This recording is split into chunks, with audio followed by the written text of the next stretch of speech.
Welcome to the Viking Spotlight. This is a podcast about people, events, and projects in the North Canton City School District, and I'm your host, Jeff Wendorf. Today we welcome Morgan Brown, who's a teacher at Theater Arts at North Canton Middle School. North Canton City Schools has a proud tradition of theater and fine arts and performing arts, and we're sure excited to have you on today. So welcome to the podcast. Thank you so much for having me. I'm excited to be here. Great, good. Well, we'll have a little conversation about what you do and all about Morgan Brown. Awesome. All right. Sounds good to me. I'll buckle up. Yeah. Well, before we start talking about the theater program and some of the things that we do here at North Canton, share us a little bit about yourself. Sure. Well, I grew up in North Canton. I went through plain local schools, and I graduated from Glen Oak. I was involved in theater arts and choir there under Brian Kiefer, and that was pretty much the start of my passion for the arts. And I also have a background in theater in the Players Guild Theater downtown in Canton. And so theater's been a part of my life for almost my entire life. So I have been lucky enough to be involved in different facets of theater as I have grown up and gone through school. And I went to college for theater, and it's pretty much my entire life. Yeah. But where'd you go to college? I went to college at Kent State University. Yep, I thought so. Yep. I did most of my classes at Kent Stark, which I loved. Okay. It's I'll go to bat for Kent State Stark every day. Yeah, sure. Close to home. Still, I mean, it's a Kent State program, right? Yes, yeah, and it's it was state of the art. We got some great. They have some good renovations over there and state of the art lighting equipment, and it's really a great place to be. Yeah, I just saw a flyer in the last couple days about a theater program through Kent State Stark, and some things that they're going to do for outreach, I guess, to some schools. Yeah, I think that they've got some really good things going on over there, especially with the Players Guild Theater now going in over there, and so it's a lot of opportunities opening up. Yeah, good stuff. Well, you mentioned you've been in the local theater and some things around Stark County and so on. What are some of the plays and musicals you've personally been in, and what roles have you had? That's a good question. I have been pretty lucky enough to have many different roles throughout theater. Of course, whenever I started when I was 7 years old, I did acting most of the time. My very first role was in A Christmas Carol at the Players Guild. Okay. I played Want, which is the little child who crawls out from under the Ghost of Christmas Present. And I was on stage for maybe 5 minutes, and that was it. But it was amazing. Yeah. And that had me catch the theater bug. Hooked you, yeah. Of course, that was all it took. But some of my other favorite roles have been Logain, Schwartz, and Grubenier from the 25th Annual Putnam County Spelling Bee. Okay. That was at Kent State University at Stark. And I also worked there, or not there, but at the Players Guild Theater for 4 years doing props for them. So props being anything that the actors hold and use during the show. Yeah. So I worked on a couple shows there for them as well. And I was in a Giant Eagle Pharmacy commercial when I was 10 years old, which was really cool. It was a very fun experience in TV. So I've also dabbled in that side of things as well. Yeah, that's great. Cool. So all the way from acting and performing to backstage support and so on, and even directing. So you just directed Titanic the Musical here, and a fantastic show. Thank you so much. It highlighted so many of our kids in the program. So tell us a little bit about that, and about how that experience was for you. Yeah, that experience was completely amazing. I think we are so blessed here to have a group of students who are so passionate about the arts, and along with the students, parent groups and community that are equally as passionate and supportive. That was the main thing that stood out to me as I was working through Titanic, was just the sheer amount of support and encouragement that I and the cast and the crew received throughout the whole process. It was really just nothing short of amazing. And I joined the team a little bit later on, but I was welcomed into the team so warmly by the students and the staff and just everyone involved, and it made me even more excited to be involved in it. We rehearsed for a couple months. We started in November, and of course the show was at the end of February, and we went through music and blocking, and of course the technical side too, building the sets and doing lights and sounds, and so all of that was pretty much student run. I mean, of course I was there, and Mr. Brown, who was our technical director, was there, but we really relied on the students a lot to take the lead, and they definitely did so. Yeah. So besides the acting and the singing and so on, there's a lot that goes into a performance, whether it's just a play or a musical. But tell us a little bit about some of the components and stagecraft and those kind of things. Tell us what all goes into it. Absolutely. In 30 seconds or less. No, I'm kidding. All right, start the timer. No, it's a lot. Now, I'm not sure most people know that. It is. I was just going to say that too. I mean, I think that it's interesting to get different perspectives of theater, especially from an audience perspective. I think when a person walks into a theater space, it can be interesting because from the audience perspective, you only see one side of it, and that's only a small portion of what's actually going on. So, of course, there's the actors and the singing and the orchestra, and they are equally wonderful. Yeah. But also, the show can't happen without the tech elements. And I have such a great respect and love for backstage elements of a show, the set, the lights and sound and costumes, hair and makeup, and it all comes together to make this environment and this new world of a show. And there's a ton of planning that goes into all of those technical elements, and a lot of training of the students, but they were all so excited to learn. And I remember there's, some students who had never been able to work a power tool before, and they were able to do that. And just the excitement that they had made me even more excited to do that. Yeah, it was a fantastic set. And having them participate and build that set, I mean, how do you build a ship? Yes. It was well done, and the way that it was, the components of it to transform it into different scenes, but still it's there, and it was fascinating, and seeing the kids do that. Talk a little bit about the kids and what they did, and can you share some of that? Yeah, absolutely. So, like I said, it was very much student run, especially whenever we get to the performances. I mean, I facilitated most of the rehearsals, but then when you open the show, it's my hands are off, and it is up to the students. Can't call time out. Exactly. Nope. There's no timeouts there. The show must go on, of course. Right. So we had a great couple of seniors, Ryan Baca and Emma Curd and Owen Fox, on our stage management team, and they pretty much called the shots from our tech booth. And so every time, I always like to say this, every time in the audience you see the lights change, you hear a sound effect, or you see a set piece move, none of that happens without stage management calling it. Right. And so that's a vital part of the show.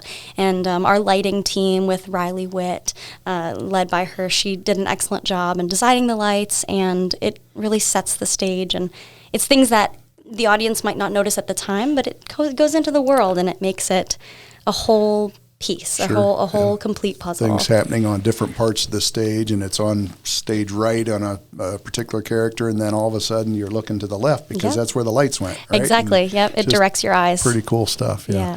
And lights and sound, how many microphones? I'm just curious. I don't know, say for the Titanic the Musical, approximately how many lavalier mics or how many sound packs were there?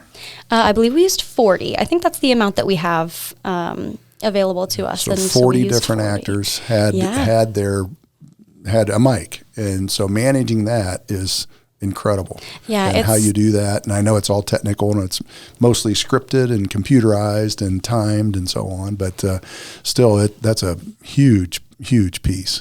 It is definitely, and I like to think of it as the sound booth is sort of like the air traffic control booth, in that it can be programmed, and it is programmed. Each scene, there's specific mics that turn on.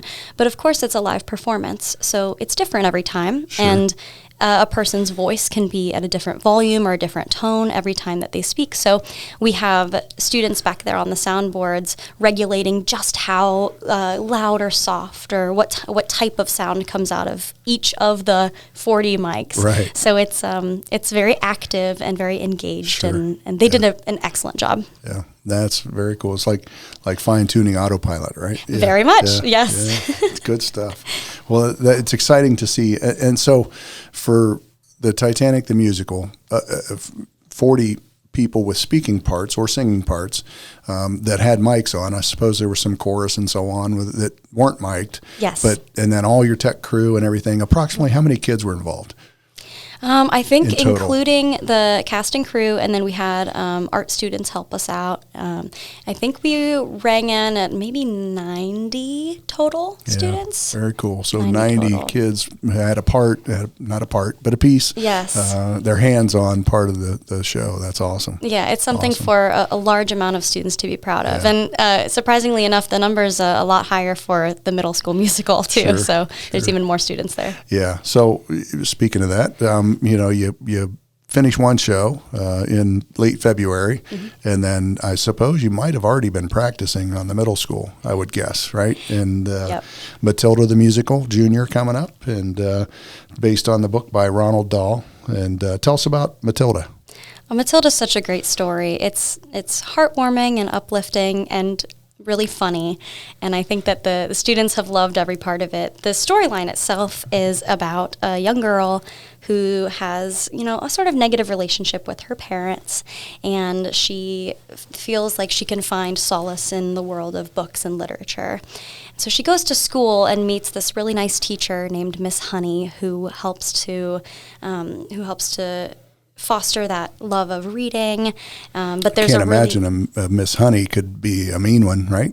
I know. That's a great name. Miss Honey. Miss Honey. But That's then awesome. on the opposite of that, there's Yes. Miss Trunchbull. Oh, yes. There's the mean one. Yes. That's the mean headmistress, and she's the squasher of fun. Sure. And Yeah. so And- Matilda and the other students have to figure out a way to rise above that and Right. rise above her, and end up having fun and a love for literature and for each other. And so Yeah, it's kind of fun. And Matilda, I think, is somewhat popular. People have seen either the movie or maybe the musical before, and it is a musical, right? Yes, Yeah, correct. So, Yep. So they have a line. I think some people on the Titanic the Musical, they were thinking it was the movie, and it was. It's not. It's a completely different storyline, pretty much. Not a completely different, but different storyline on the Titanic. Yeah, it's good stuff. It was a great show. Thank you so much. So, the Matilda sounds super fun for middle school students, and it's a great story. I've seen it, not on stage, but on video and stuff. But tell me about practices you've started and underway and so on. Yep, that's correct. So you were right. We did start rehearsals for Matilda before Titanic actually opened. But thanks to Mrs. Jen Roden, she's our music director, she took charge of the first couple weeks of rehearsals there, and the students learned the music. And then we spent time after school. We have our rehearsals typically every day from about 3 to 5, and we blocked the show, so we figured out where all the actors were going to stand and move and did some choreography. We have an awesome choreographer, Lauren Furster. She's worked with us before, and she's Great. just wonderful. But now, starting yesterday actually, we are in the process of putting the show together and sort of gluing the scenes together that we have blocked and choreographed, and this is one of my favorite parts of the process, because you can really see the show come together Right. and start to combine itself into this finished that's product. when we sing the song. Yeah. Exactly. Yeah. Yep. Good. That's awesome. So about how many kids will be involved in Matilda? So we have 49 students in the cast, and we are very, very lucky that we had 74 students interested in doing tech for this Wow. show. So we That have, is awesome. it's amazing. So we I imagine have, part of that's due to your class. I would hope so. I think Thank you. so. Yeah. So we have students who are involved in scenic painting. So next week they'll be doing some artistic painting and drawings that you'll see on the set. And we also have some students helping out with sound and lighting, helping to come up with the actual stylistic designs, Yeah. so that we can pass those on to the high schoolers and they can make the middle schoolers' images a reality. That's cool. We actually today have lighting and sound students from the middle school coming over for a tour, so I'm Okay. really excited for that. That's It's great. it's a really good way to open their eyes, the middle schoolers' eyes, to the possibilities of opportunities when they're coming up to the high school and Sure. of course Build when the they're still program. at the middle school. Absolutely. Yeah. Yes, Yeah. that's So the hope. tell me about your teaching schedule and your responsibilities during the day. Sure. So I love my schedule. I have one 6th grade class. I have 2 7th grade classes and two drama, 8th correct? grade classes. Yep, they're theater arts. Yep. So they are semester long classes. So this is now my second iteration of these classes. But for each week of theater arts, we take care of a different element of theater. So I think it's so normal for anyone to think of theater arts as acting, but there, as we've talked Sure. about, there are so many other facets that build a production and build a show. So we go through every week or every other week and talk about lighting and talk about sound and talk about playwriting and script analysis and character development. So even if there's a student who, is petrified of being on stage and doesn't like to speak in front of people, they might find a passion in lighting or in scenic design, Sure. something like that. So Technical stuff. exactly. Yeah. I like to Very think cool. that there's something for everything in theater. Sure. Something for everyone in Right. theater arts. Well, it sounds like there is, since you have so many involved. That's great. Yeah, definitely. So we've got our high school program and then our middle school program that includes theater arts as a Yes. class for a lot of kids to be involved, whether they participate in the performances or not, and they still take that class. So lots and lots of kids involved. That's great. And then you also do something else where you do not only the evening performances and matinees on Saturdays and so on, but you also do school day performances for some of our younger kids. Tell us about that. Yes, that's correct. So, of course, this is my first year teaching. So it was my first year involved in the high school musical. And with Titanic, we did a performance for our 5th graders. And I'll tell you, it was just amazing to see the excitement on the students' faces. And, of course, Titanic is a show that you don't think of it as Disney or Aladdin, but it was just as engaging as any other show that those 5th graders would have gone to. They were so amazed, and their eyes were opened, it seemed, and they just seemed to enjoy it. So for Matilda, we are doing a very similar setup. In the morning, we'll have a preview show of Matilda Jr. for the 2nd graders in our district. Yeah. And I am just as excited about that one as I was for Titanic because, of course, Matilda's a relatively well-known story, as you said. And so I think that the 2nd graders will love to see Sure. those characters that they know and they identify with Right. on stage. Sure. Yeah, that's very cool. Then also you did a backstage tour, I believe, after some of your performances for the younger kids that wanted to see how does all this happen. Yes, and I think that goes along with just connecting the grades, connecting the ages of younger students and the older students. And so we were able to, after the matinee of Titanic, have some of our high school cast members and myself, we walked the students, or young children around, community members and students from the community. Moms and dads. Yep, They exactly. want to see what's Yep. going on back and there. they Sure. all got a backstage view, and they got to learn about the process and the production. And it was great for not only for the community to get an inside look into what we're doing, but I think it was also good for the students, the high school students who were part of the tour, because it allowed them to see how what they were doing was reaching Sure. other people. Yeah. And I look forward to having the opportunity to do that again.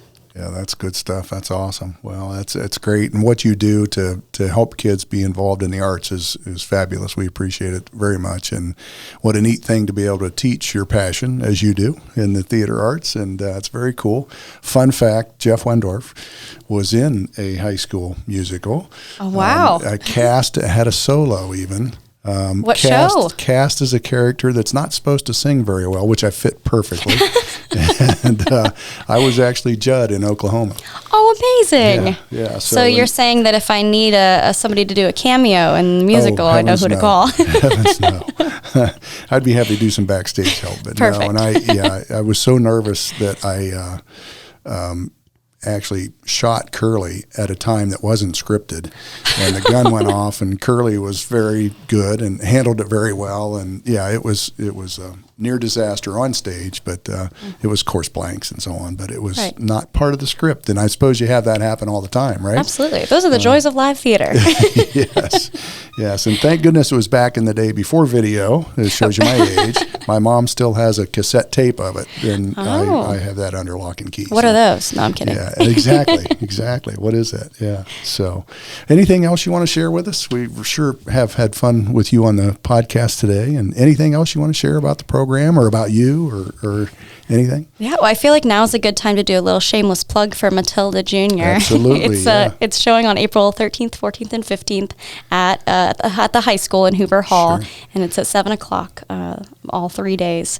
And you can get tickets online at the box office website, or if you just go on Facebook, you can find it on there. We'll be advertising Facebook, for it. and I believe you can get to it through the website as well. Yes, absolutely. Yeah, awesome. Yeah. Good stuff. Well, we sure appreciate it. We're sure proud of the theater arts program that we built, and you're a big part of, and we appreciate what you do each day to connect with kids around the arts and get them involved and help share your passion, and kids see that. Sometimes we can tell them things, but unless they see it, they get it. So thank you so much for being here, and we thank our listeners for joining today. The podcast is a great way to share information about school and great programs like our theater arts and upcoming Matilda on April 13th, 14th, and 15th.